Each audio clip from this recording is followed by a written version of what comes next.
been warning on the program for a while that Democrats risk irrelevancy. And this week proved them irrelevant. Chuck Schumer could have held his entire caucus together and actually gotten something from Republicans. He couldn't do that. The phrase, "what would Bill Maher say?" could and should serve as a roadmap for Democrats out of the wilderness. Will they take it? For that, we begin with an incredible panel. Anna Kasparian, host of the Young Turks, former Ohio State Senator Nina Turner, both we are lucky to have. Anna, going to start with you. What would Bill Maher say? Good organizing principle or not? I think he's right on some of the cultural stances that the Democratic Party has decided to lean into, some of the more extreme ideas, including, you know, some of the policies that they want to champion in regard to transgender women in, you know, sex-segregated spaces, pretending as though they don't know the difference between gender and sex, which are obviously two different things. Biology does matter.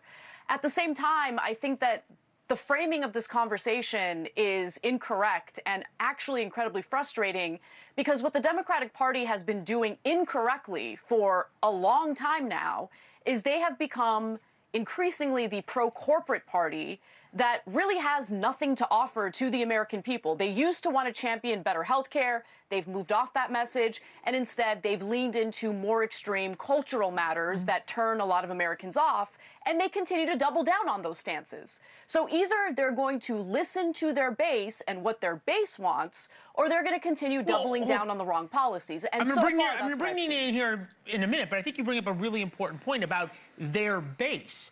Because their base used to be working class, paycheck to paycheck voters, white union men. Have they left their base, or has their base left them?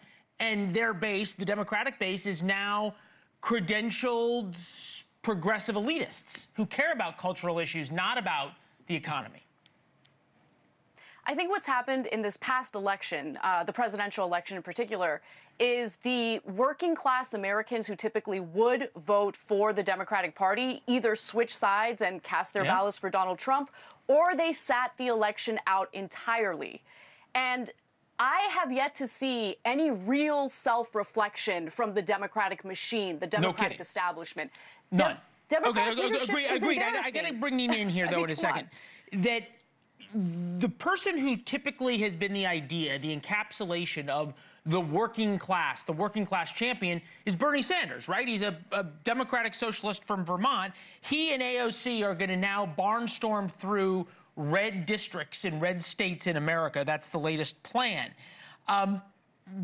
When you respond to one of Bernie's events, you get an email saying, "Thank you for responding. Here's your invitation to come." And it tells people to wear masks for outdoor events. It still does that. That's not where working class Americans who are in factories and in hospitals and who are driving Ubers are right now, Nina. It's completely buying into the same progressive elite that Anna's talking about.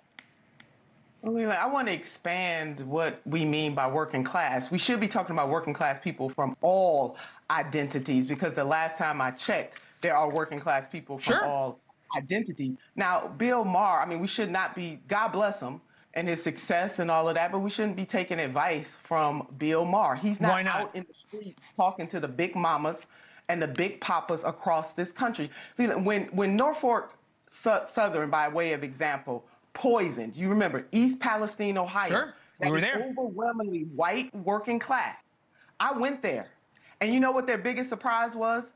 Not that I'm African American, is obvious, and that community is majority white working class. It was just that a Democrat came to see about them. And when I talked to those people, though, and shame on the women of The View who basically said they got what they deserved because they voted for Donald Trump in a previous election, that is wrong all day long, and I admonished them for that. I think it was Joy Behar to be. But I'm using this as an example because in their pain, they were not asking for less government. They wanted more government. They wanted the government to step up and punish Norfolk and restore their community. The reason why I'm saying that we should not be listening to Bill Maher because he's not out in the streets among the people. Okay. Thanks for watching. Go to joinnn.com to find NewsNation on your television provider. And don't forget to click the red subscribe button below to get more of NewsNation's fact-driven, unbiased coverage.